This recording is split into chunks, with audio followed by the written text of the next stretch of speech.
Assalamualaikum warahmatullahi wabarakatuh.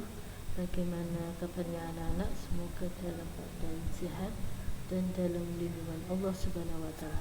Baik, kita lanjutkan pelajaran hari ini adalah pendidikan agama Islam dan budi pekerti. Yaitu tentang temanya adalah hati tenang dengan berperilaku baik. Baik, kemarin kita sudah belajar tentang ikhlas, kita lanjutkan hari ini yaitu mohon pertolongan. Tujuan pembelajaran: siswa mampu meyakini bahwa hanya Allah Subhanahu wa taala yang bisa memberikan pertolongan. 2. Siswa mampu membiasakan memohon pertolongan kepada Allah Subhanahu wa taala. 3. Siswa mampu menyebutkan keutamaan berdoa kepada Allah Subhanahu wa taala. 4. Siswa mampu mencontohkan perilaku memohon pertolongan kepada Allah Subhanahu wa taala dengan benar.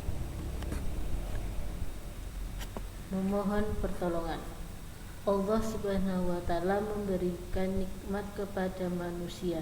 Allah Subhanahu wa taala juga memberikan cobaan kepada manusia untuk menguji keimanannya. Cobaan tersebut hendaknya dihadapi dengan sikap yang benar. Apa yang harus dilakukan apabila merasa tidak mampu? Manusia harus memohon pertolongan kepada Allah. 1.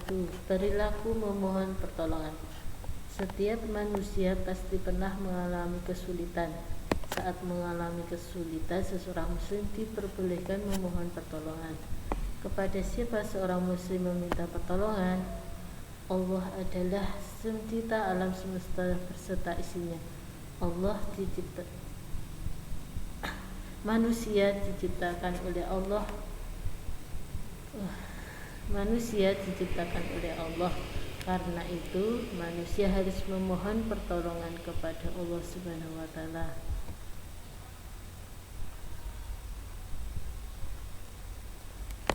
Hanya Allah Subhanahu wa taala yang memiliki kekuasaan untuk menolong manusia. Allah berfirman dalam Al-Qur'an pada ayat berikut, Iyyaka na'budu wa iyyaka nasta'in. Hanya Engkaulah kami menyembah dan hanya kepada Engkaulah kami meminta pertolongan. Surat Al-Fatihah ayat 5.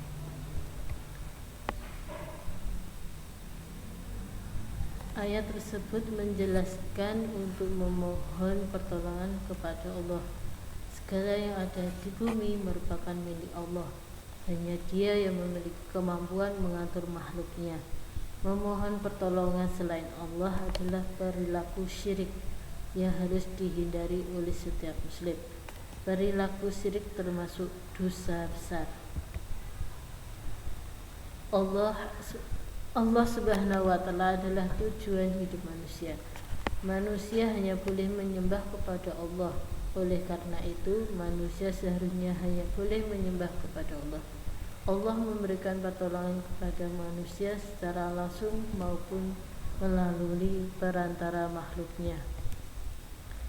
2. Perilaku memohon pertolongan dalam keseharian.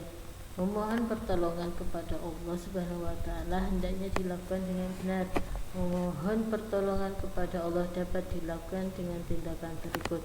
Yang pertama, bersabar dan sholat. Manusia tidak dapat menjalani kehidupan tanpa adanya pertolongan Allah Subhanahu wa taala. Allah Subhanahu wa taala memerintahkan manusia untuk memohon pertolongan dengan sabar dan sholat. Yang kedua, berdoa. Memohon pertolongan Allah Subhanahu wa taala juga dapat dilakukan dengan berdoa. Allah Subhanahu wa taala akan mengabulkan doa hambanya yang sungguh-sungguh. Selain itu, orang yang memohon kepada Allah hendaknya beriman dan memenuhi segala perintahnya. Baik anak-anak, itu yang dapat guru sampaikan. Mohon maaf bila ada kesalahan. Wassalamualaikum warahmatullahi wabarakatuh.